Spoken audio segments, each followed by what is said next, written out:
He was coming home earlier and he was falling in love with her again, and then she stopped coming to see the counsellor.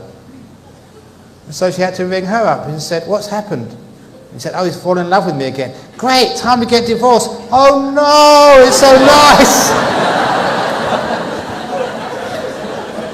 And that's brilliant psychology.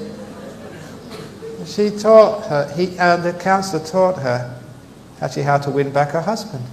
The reason why he was playing around with someone else was because the wife actually wasn't being really heedful about, trying to be attracted to her husband. And he also fed the babies as well. So there's actually sometimes something you can do. But if there is these people who are actually like that, then sometimes there's nothing much you can do. If they really, really, really are bad, but you can actually tell them, if there's any people here who play around like that, the bad karma of adultery is very, very hard to bear. It really hurts, because anyone who's had someone cheat on you, that's a dagger to the heart. That's torture, emotional torture. And if that's what you do to others, that will come back on you. The law of karma is like that. If you could remember past lives, if you could know the law of karma, any good monk who knows these things would agree, of all the 5 precepts, that's probably the worst one to break. It's the easiest one to break, but the worst consequences. So don't do that. Have trust. Look after your partner so you can look after your family. Don't break up the family and give the kids such a hard time growing up. The children, they need a mummy and a daddy, not just one. So keep the family together. Thank you for that. Switching gears, what if someone has insecurity about the religion they choose, especially when they have friends who said, "Oh, you can't, become a Buddhist, you'll go to hell." So what would you say to people like that? Well, look, if that is true, then I'm going down there, so you'll be with good friends.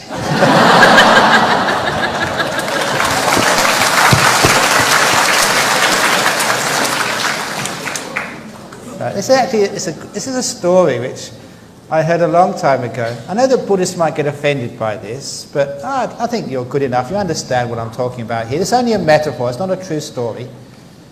But it's an old story that a long time ago there was a Christian priest on a Sunday gave his sermon, and he said just that. He said that according to our religion, just only Christians, people who believe in Jesus Christ, go to heaven. Everyone goes to hell. And in his sermon that day, there was a professor from the local university. And he did what you don't ever do in a Christian service. We do it here in Buddhist services. He stood up after the sermon and said, "May I ask a question?" And the priest didn't have any choice. He was a professor, an important person. He said, "Even though it's not done, okay, what's your question?" And he said, "Listen, you just said that only someone who believes in Jesus goes to heaven. It's been well known in history. There have been many wise, compassionate people. The Buddha is one of them. You've got people like Gandhi, wasn't a Christian. People like Marcus Aurelius, Socrates. Where do all these people go?" And the priest had at least enough good sense. So, well, that's a big question. I'll tell it to you next week. He played for time. So usually on a Monday, the priests have a day off because they work hard on Sunday. That's their holiday time. So he had a good rest on Monday. On Tuesday, he went into his library to try and figure out an answer. But he looked in all the books and he couldn't get an answer which was satisfactory because it didn't make sense. There have been these great people, the Buddha, Marcus Aurelius, the Roman emperor, Socrates, Gandhi. These were great people. They weren't Christians. What happens to them? So he couldn't find a good answer, so he rang one of his friends, another priest who was a bit older than him, and said, "This is my question, can I come and talk to you about it tomorrow?" So he went to this priest on the Wednesday, and the priest said, "Look, that's too hard for me, go and see the bishop." So he saw the bishop on Thursday. The bishop said, "That's too difficult, go and see the archbishop." The archbishop said, "No, you need to see the theologian." So on a Saturday he went to see the theologian. The theologian, he gave an answer, but he couldn't understand a word of what it meant. So by Saturday night he didn't have any answer. And he worried himself silly all night trying to think, what am I going to say? And not sleeping all night, he got up early and he thought, the only thing I can do is go into the church and pray for some divine inspiration. So he went to the altar and started praying. It's probably because he hadn't slept all night that he soon fell asleep. And as soon as he fell asleep, he had a dream. He dreamt he was at a train station, and there was a train on the platform. And straight away, his intuition said, I think I know where that train is going to. He asked one of the guards, he said, that train wouldn't be going to heaven, would it? It's a dream. And the guard said, yes. Seeing as you are a religious person, you can go up there for free. So he got on the train, and in his dream, it only took a short time before the train pulled into another station. And on the side of the station was written the letters H-E-A-V-E-N. It was heaven. So he got outside, went outside the train, and he went to the first person he could see, who was wearing these white robes, had a little ring like a donut above his head. And he said, excuse me, sir, what's this place called? Just to make sure. He said, this is heaven, welcome. Oh, great. Now, before I ask this question, it's a very important question. First of all, how long have you been here? I said, I've been up here for a long time, a couple of thousand years, said this angel. Great. Do you know most people up here? Oh yeah, maybe some of the newcomers I haven't met yet, but I know a lot of people. Is there anyone up here called by the name of Buddha?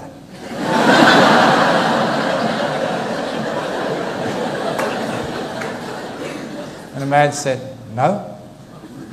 What about Socrates, Greek guy? No. Marcus Aurelius? Haven't heard that name. Gandhi? No. And the priest felt vindicated. Yes, I've got my answer. So he went back onto the station to get the train back to Earth, and just thinking so self-satisfied. But when he went to the station, he noticed another train on one of the other platforms. And again, intuitively, he knew where that train was going. So he went to the guard and said, that train over there, would it be going to hell? He said, actually it is. So he bought a return ticket.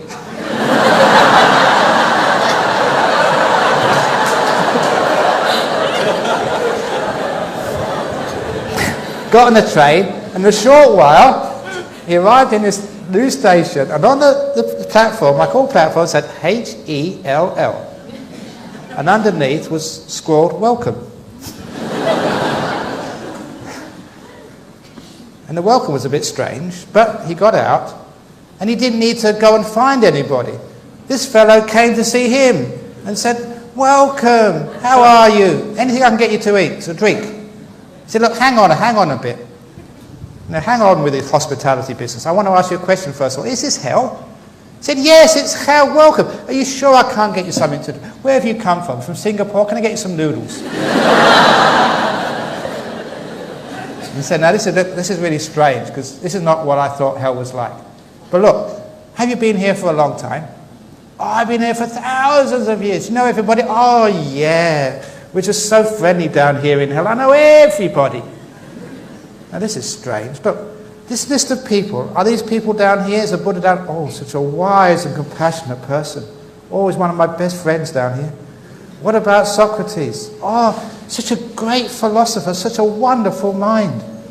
Marcus Aurelius? Oh, so profound, writes great poetry. What about Gandhi? Oh, the little black guy. He's tremendous.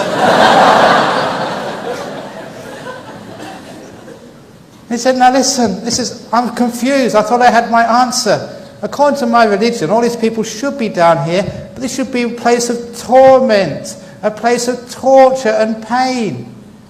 And the fellow who was talking to us rolled his eyes. I always said, yeah, it used to be like that before the Buddha came down here. Socrates, Marcus Aurelius.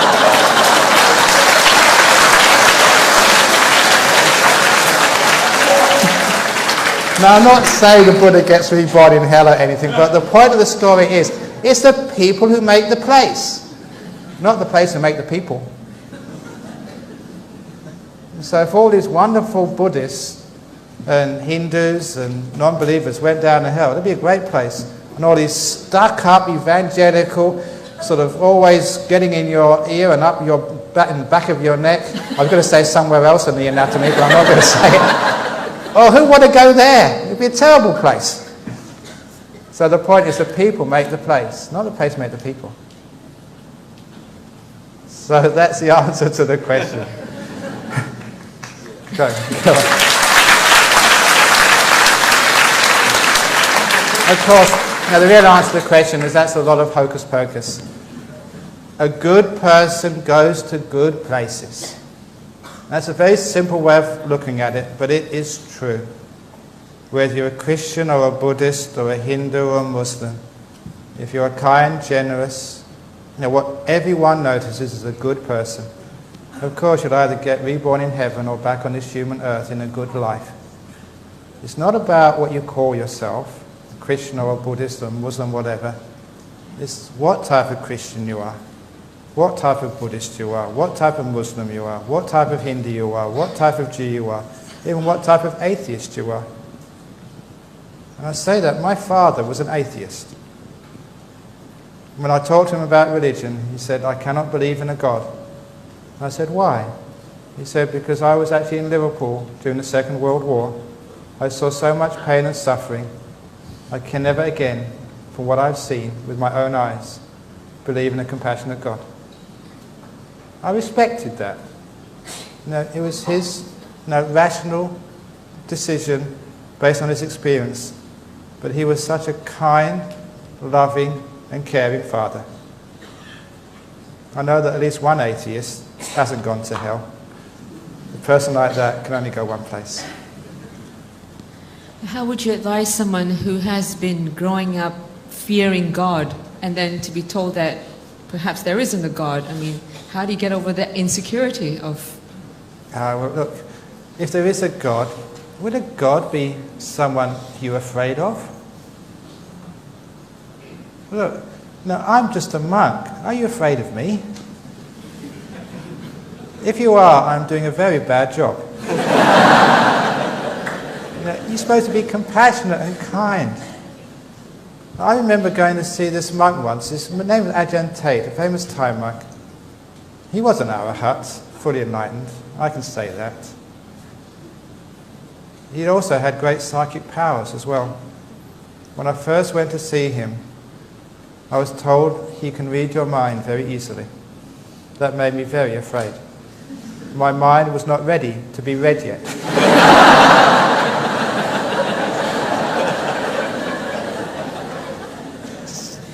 But it was too late. I went to see him in trepidation. But as soon as I walked into the room where he was staying, all my fear just completely vanished. There sitting in the corner, this famous monk, so humble, so peaceful, so compassionate, that when you meet someone like that, you just want to sit at his feet for the rest of your life. You feel the safest you've ever felt in your life. You realize that that person never in any which way would harm or hurt you at all. You know that sometimes you might have a grandfather you love dearly who doesn't punish you or doesn't scold you, even if you do wrong things. All he's got is unconditional love for you, care for you. If you multiply that 100 times, that's what it's like being around an arahat. There's no way that they would ever hurt you at all, and you know that. That's how I felt. If there's a God, isn't it going to be something like that? Caring, compassionate, kind. To make the point to people who believe in a God, my mum once thought up this scenario.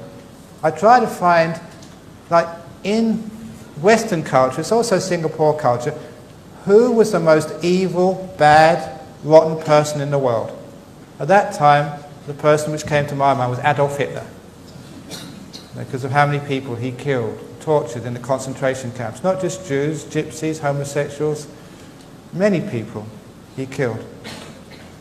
You may have other candidates for that post, but I thought, if there is a God, what would happen to Adolf Hitler when he died?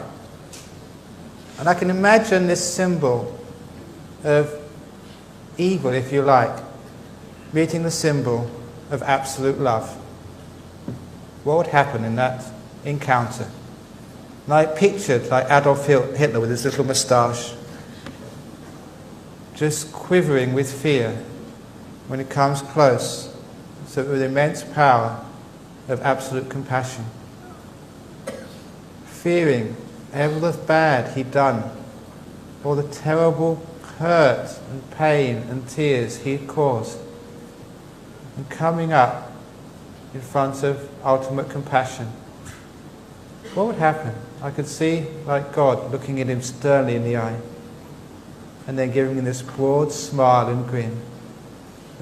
And in that grin and that love, all the fear, even all the guilt of even a Hitler, or Pol Pot, or an Osama bin Laden, melting completely, just as I melted when I saw a monk like Ajahn Tate.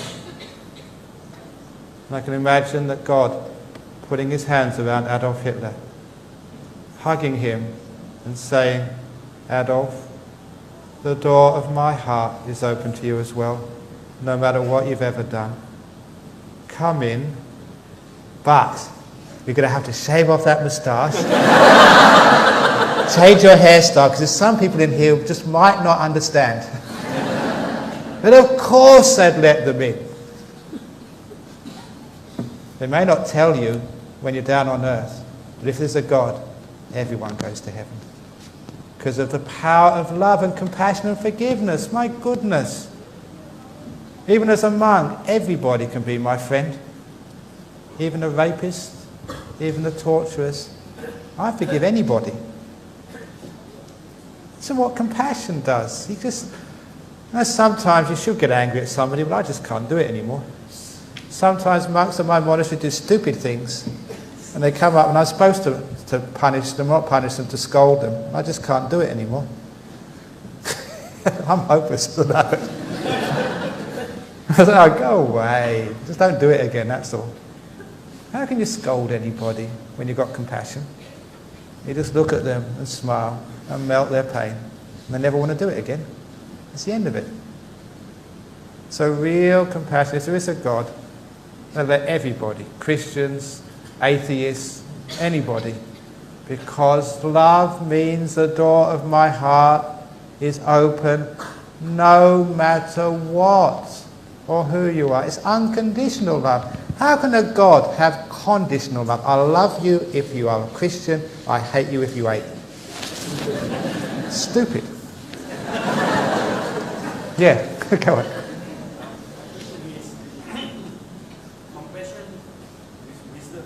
Yeah. Yeah, compassion with wisdom and compassion without wisdom, indeed. But like compassion with wisdom is very much that unconditional compassion, because you find that that heals and helps. But it has to be real compassion of like saying, look, I will not control you. I'm not going to tell you what to do, but I'm going to be your friend. So the trouble is when compassion is not wisdom, we tell people what to do. We make decisions for them. This is in your best interest. The story which came up in my book, which emphasises this very clearly, was this young boy who was born deaf. And because he was born deaf, he had to go and see the doctor every 6 months or so to see if there's anything they could do. He went once, he was only about 10 or 11 years of age, and the doctor told the parents, just read in the medical journal, there's a new procedure. In 10% of children born without hearing, it could restore their hearing in a very simple procedure. Do you want to give it a try? And the parents said, yeah, why not? Give it a try. So the child had this operation, and he was one of those 10%.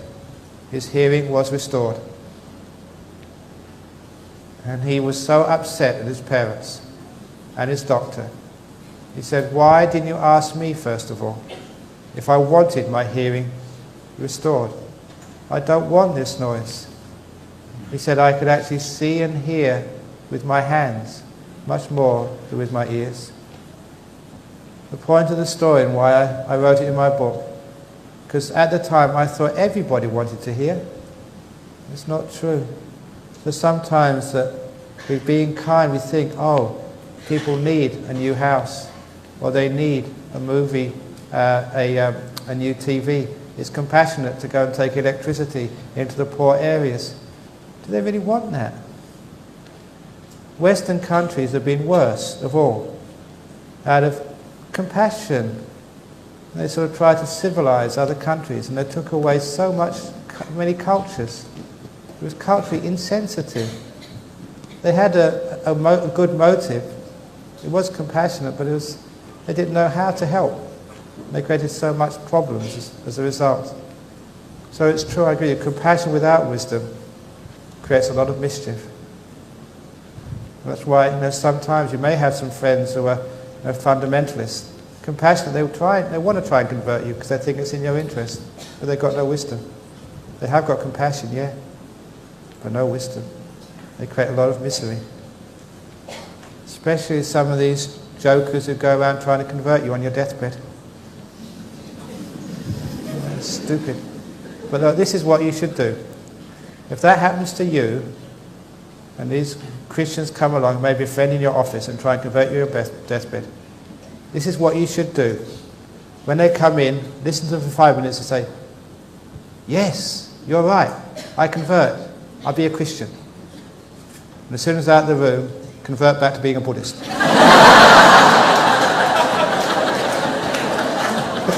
If you can convert one way, you can convert the other way as well. And the point is it gets rid of them. Because they won't leave you alone until you convert. It's okay, I convert out of compassion for you. Now you've gone out the door, I convert back again. Just to get rid of them, that's all. There's this question from one of the audience. Is rebirth definite? And if so, can we choose not to be reborn? Is rebirth definite? Can you choose not to be reborn?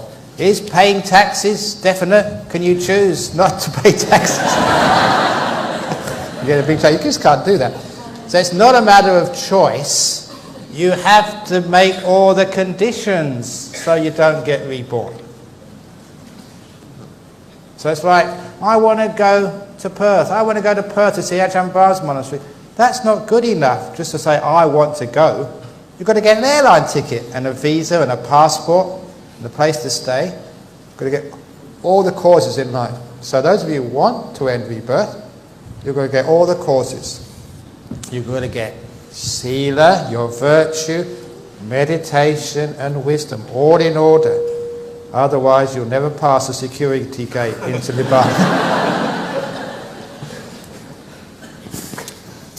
I've read books mention that we all have guides with us all our lives, and sometimes our guide is a loved one who has passed away, for example, a grandmother.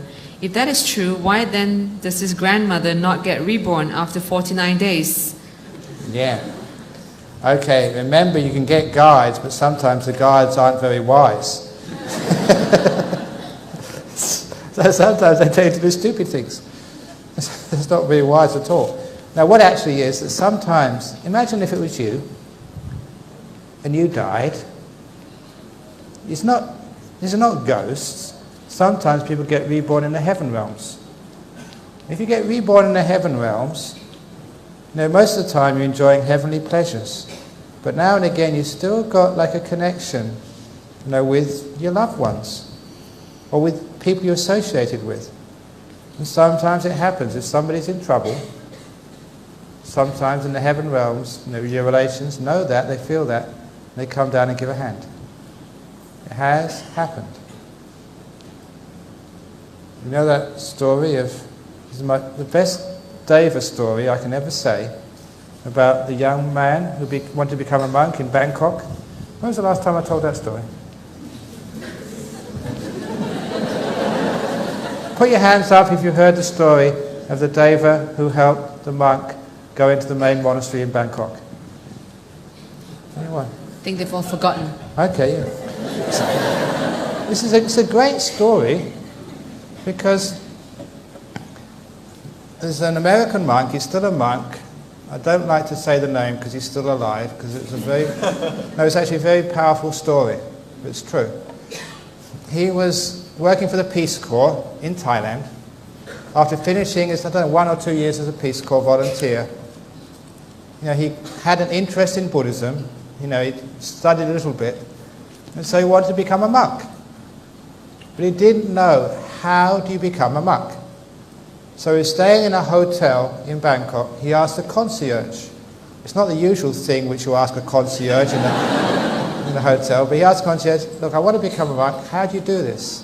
And even the concierge didn't really know, but he said, look, there is one of the monasteries, the main monasteries in Bangkok, called Wat Bawan. If anyone knows that monastery. He said, sometimes these Western monks stay there, I've seen them. So what you should do, you should go to Wat Bawan. Now the usual way is actually go there early in the morning, take a little bit of food, and then when the monks come out for their alms round, put some food into the oldest monk you can see, and then ask him, now I want to be a monk, please help, basically. That's all the advice he gave. So he got some food, he got a taxi early in the morning, and dropped him off in Bang Lampu, which is the area where Wat Bawan is. Unfortunately, his timing was all wrong. It was about 4 o'clock in the morning. Everything was closed. The streets were deserted. There was no one even to ask for directions. And worse, the monastery was locked. So he wandered backwards and forwards across, up and down the road until, not knowing what to do, he saw a man approach him. Solitary figure.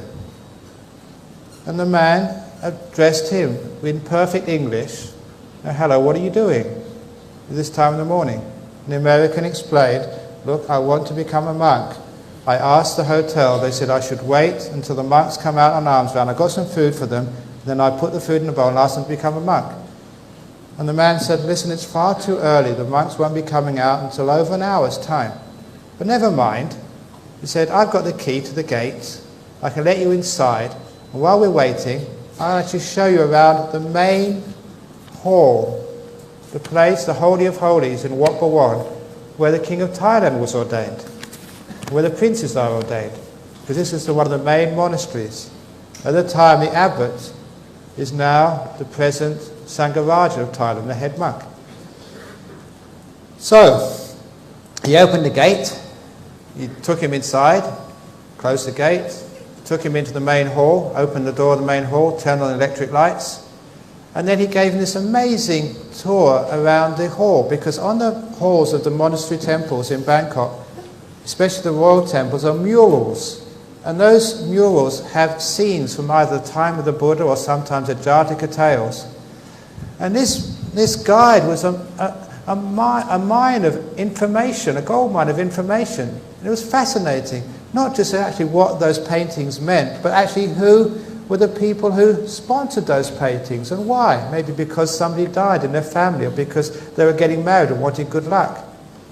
And he explained everything about this temple, the royal temple in Wat Bawan. And when he'd finished, he said, the time is almost up now. In a few minutes, the monks will be coming out on alms round. Now if you wait over there, there's a senior monk who usually comes out at this time. He can speak some English. He's the one you should put food in the bowl of, and he'll actually help you ordain. Thanks so much. And the man said, I'll lock up, you go and stand over there. He went to stand over there, just as he was told. In a few minutes, someone came out, he put food in the bowl of this monk, and asked, can I be ordained? He said, oh yeah, come inside. He took him and started training him. After a few days, this Westerner, this American, started complaining. He said, look, the monk you've assigned to me, his English is terrible. Sometimes I can't understand what he means, so I don't know what to do to become a monk. Can you give me somebody else? And the translator sort of translated to the monks, and the monk said, look, of all the monks in this monastery, he speaks the best English. He said, well, look, what about that temple attendant I met the first day? He spoke absolutely perfect English. And they said, what temple attendant? The one who let me in through that gate and took me into the hall. No layperson's got a key to that gate.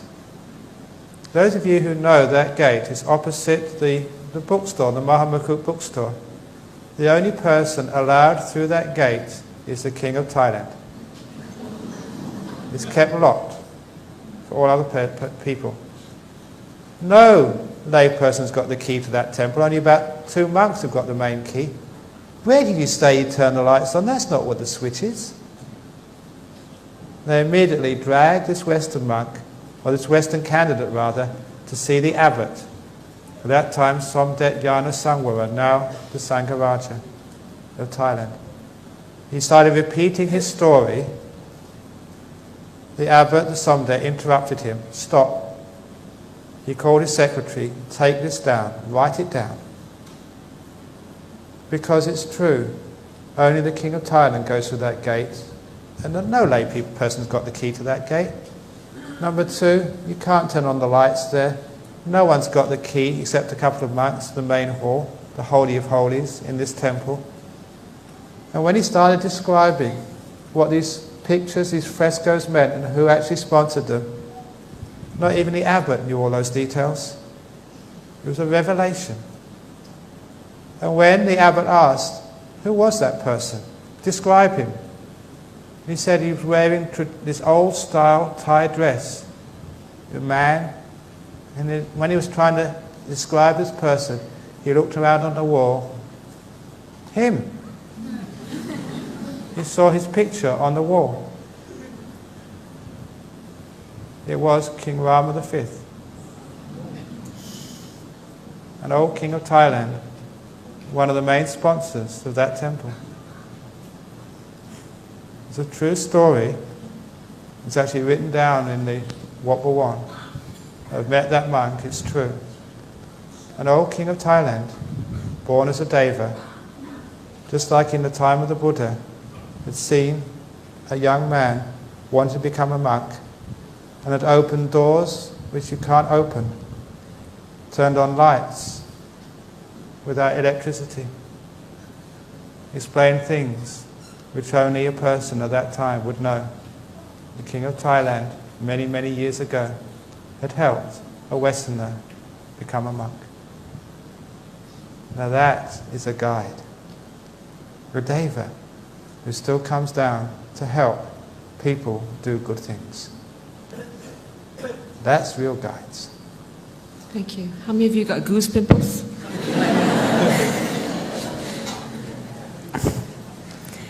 It's a great story. Yeah. Thailand has produced many great monks like Ajahn Tate and Ajahn Chah, and many amulets have been produced allegedly by them to provide security. Do you produce such amulets? And are they real? Now, one day, many years ago, someone went, Ajahn Chah would never produce amulets, not in his lifetime. One day someone went to see him. It was a supporter.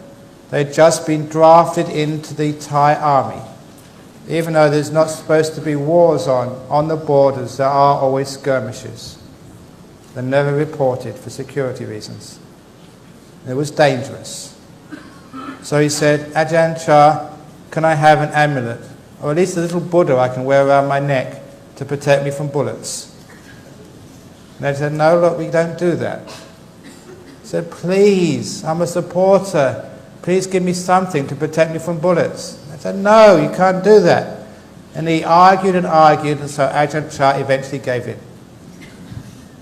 It's the only time he's given someone a protection against bullets. He said, there's only one Buddha in this whole temple you can wear around your neck which will protect you from bullets.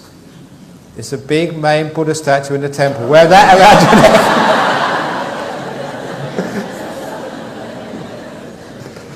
neck. Ajahn Chah was a joker. Wear the big Buddha statue, like that one there. That's guaranteed. I read in the paper, in Australia even, there was a Thai general about 2 or 3 years ago, had one of these amulets.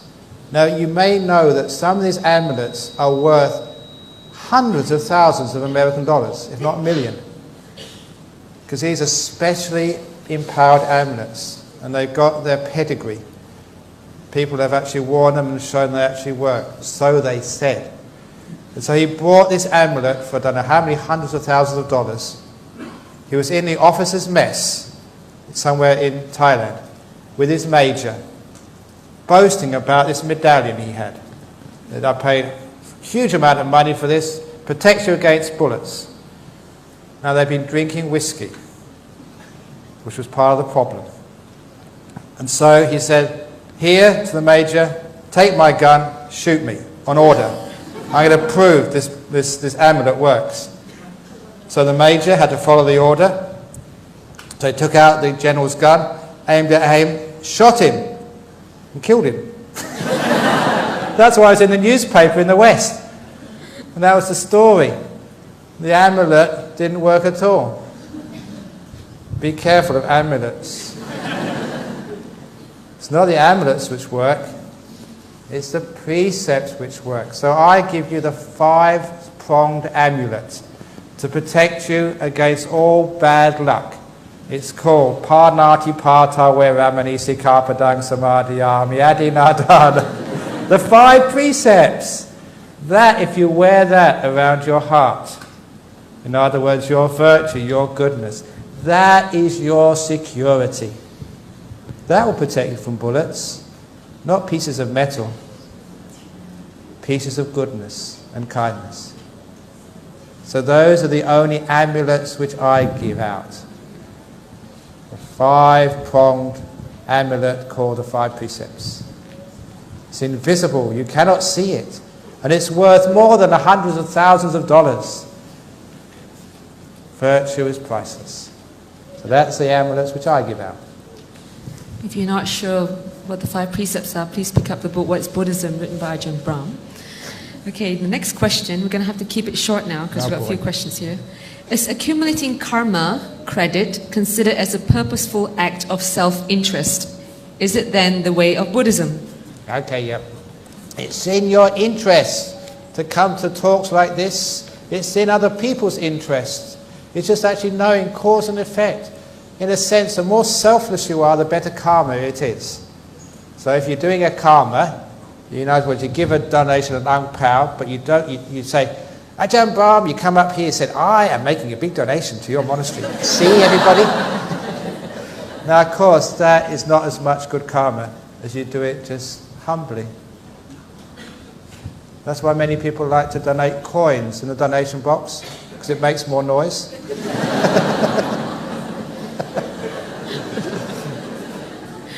Okay, next question, please. Okay, go on. Hi, Ajahn. Okay.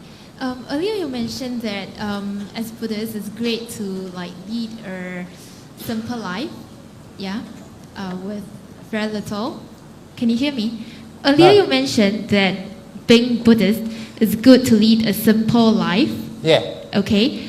My question is, how do you reconcile between these two, or rather, which is a better lifestyle?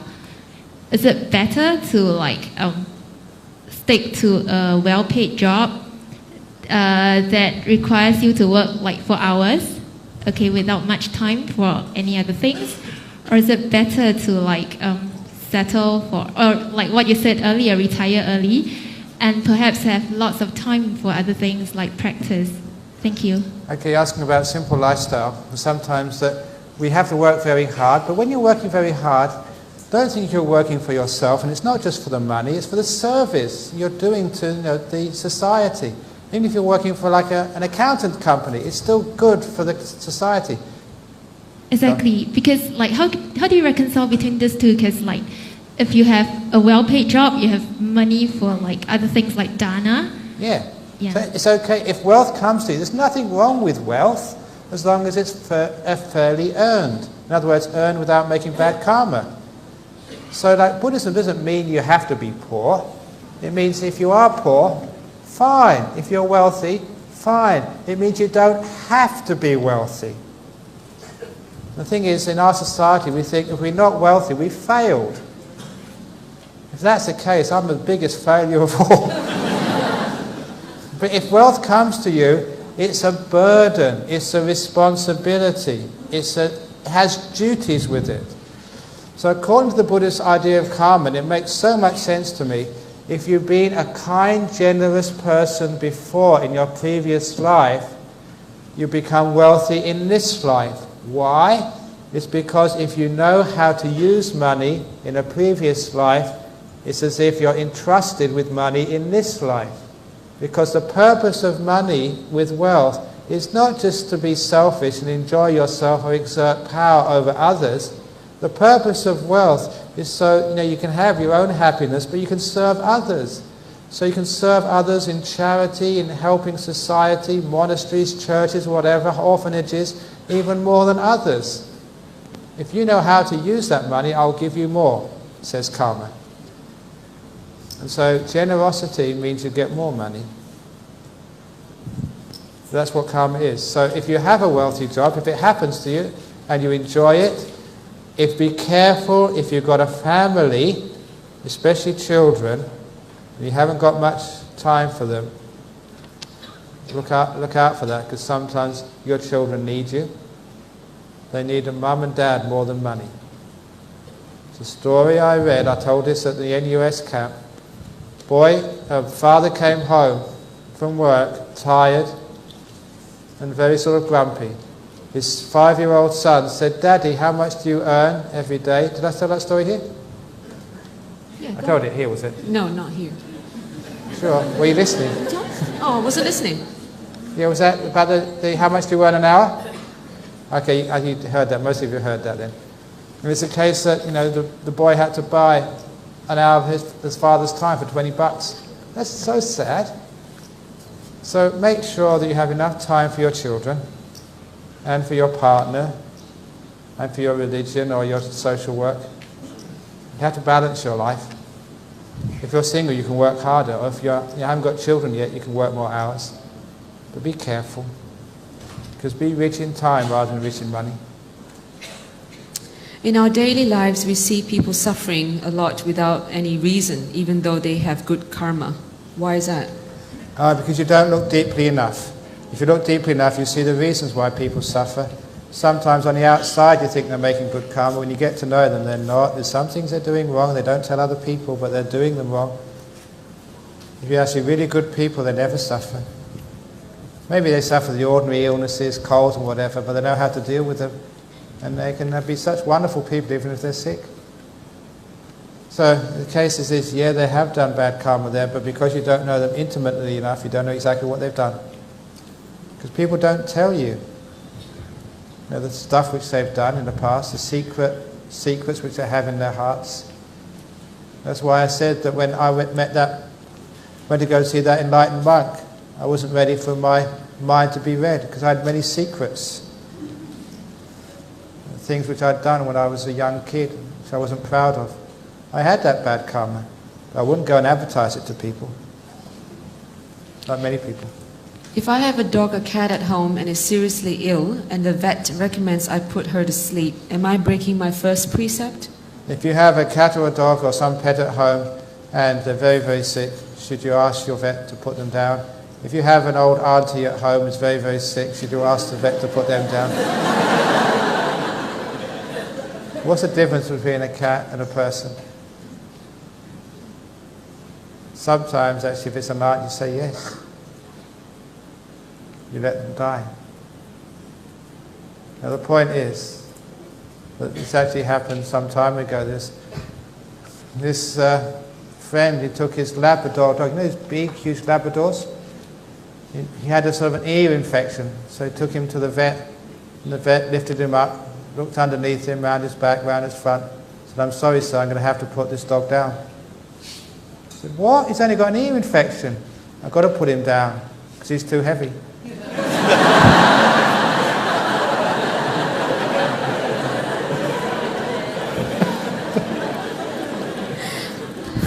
He conned you again. If you have been a Buddhist all your life, and when you die, your children decide to hold a Christian ceremony for you, what happens to your soul?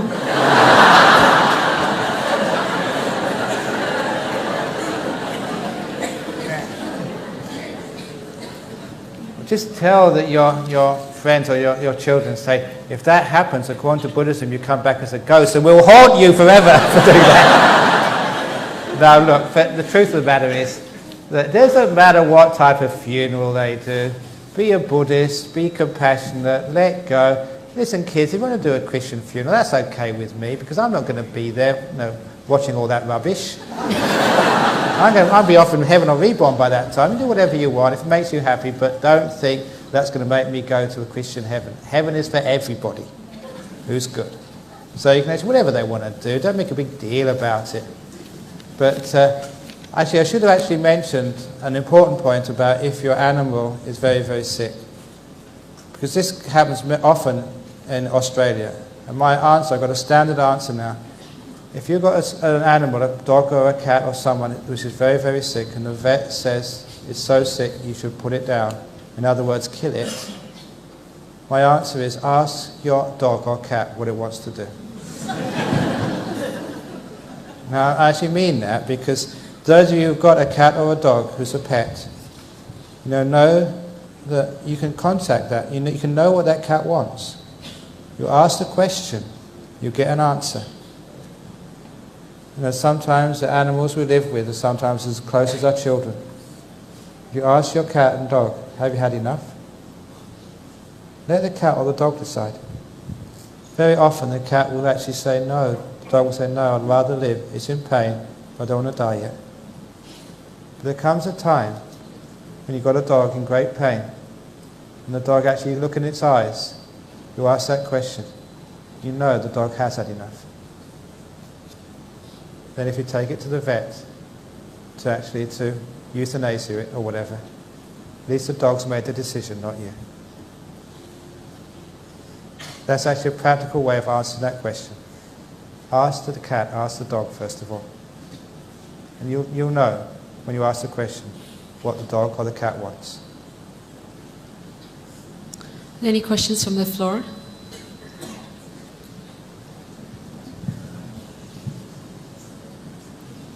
Yeah. Come on, quick. One question. Ajahn Brahm, I want to ask this question. Just now it says that good people never suffer. And if you generate enough good karma, everywhere you go, there's no need to worry, there's no security. Could you comment on, I subscribe to what you say, but then the truth is, if you take a look at the wars in Iraq rather, those social workers, Red Cross and so on, they get captured, they get executed. Could you comment on it? Well, again, there's something that's happened there why they got executed, because they weren't all saints.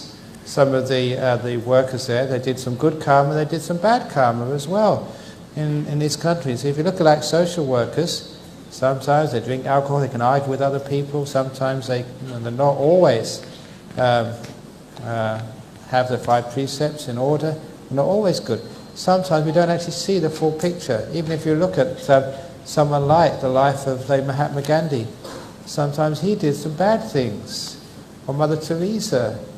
Mostly they were wonderful people, but they also did some things which weren't so wonderful.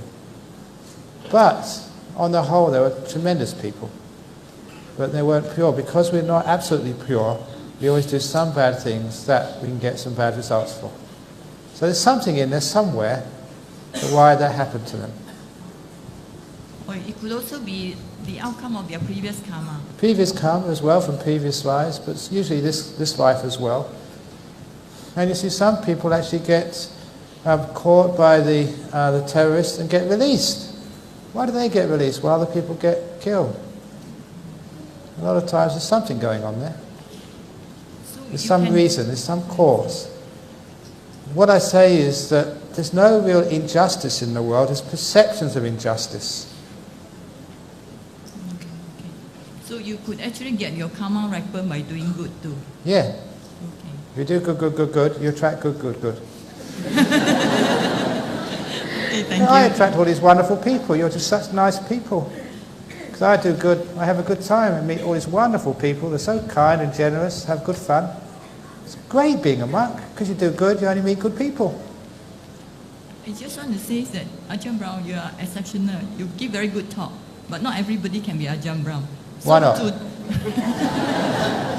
I want to say that for people who actually started out, they should, put it that way, there could be insecurities in life. Like some of them, you talk about you go everywhere, people helping you. But take a look at those markets outside. Some of them are jobless, their families to care for. So these are true insecurities. What do you have for them? I think it's sometimes if they have lost their job or lost their wife or lost their money, sometimes, it's a bit late. They should have been kinder and more caring and saying, now I've got AIDS. You should have put the condom on before, not after.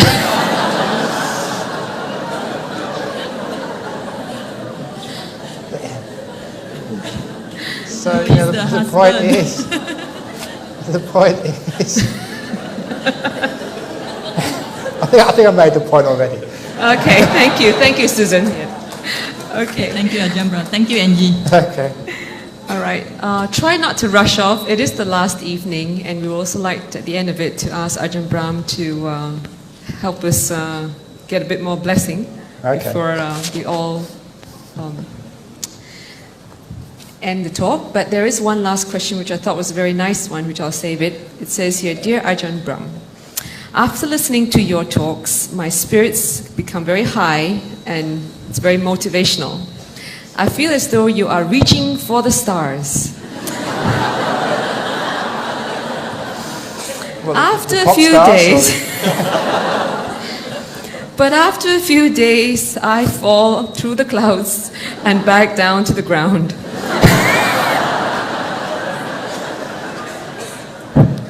I'm not finished yet. Such lingering thoughts last about maybe 2 weeks or a month. Then it's gone. How do you encourage me, and what way can I keep my spirits high? Thank you. S-Y, not S-J. The answer is, buy my book.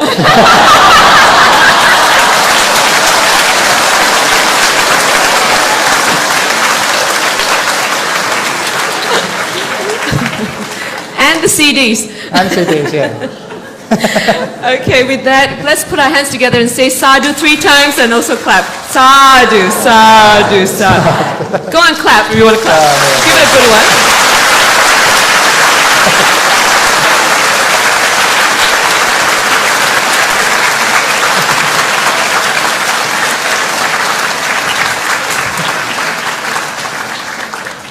Thank you once again, Ajahn Brahm, for your sparkling performances over the last 3 days. And I do apologize for my shortcomings. First day, I know the microphone wasn't working very well. Somebody told me yesterday they couldn't understand me very well, and today I don't know what I've done. So anyway, I'd like to put on record our thanks to the Buddhist Lodge for lending us the use of this place, which is very kind and generous of them. And we hope that the buses have served you well. There will be buses downstairs for you to go to the MRT, so don't rush off. And also, if you haven't got your book autograph, please feel free to queue up, and I'm sure Ajahn Brahm will be very happy to stay back and sign them all for you. So I'd like to now request Ajahn Brahm to give us the blessings for the new year. Okay, so it's not the blessing for this year, the old year, the new year, and every year.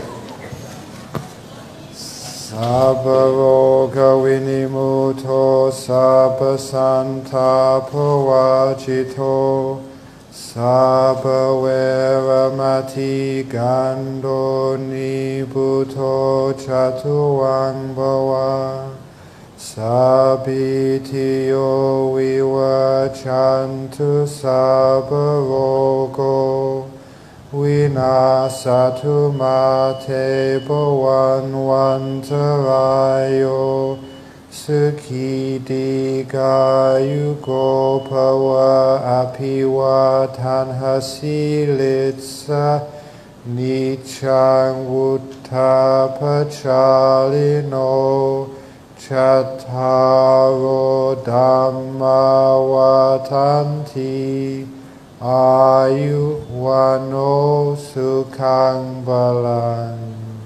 Sadhu, sadhu, sadhu. Very good. And may we also take this opportunity to dedicate our merits to your good health, Ajahn Brahm. And may you be able to continue to spread the great Dhamma to more people around the world for their benefit. And may we also commit to our path, be guided by the Triple Gem always, and to walk this path towards attaining enlightenment for the benefit of all sentient beings. Sadhu. Sadhu, sadhu, sadhu. Okay, and with that, I also like to thank the volunteers for having so kindly come forward to help. And Awareness Place has also come forward to bring some books. Those of you who are interested, please, there are books for children as well as for adults. So with that, I thank you very much, and I hope to see you again next time. May you always be blessed by the Triple Gem.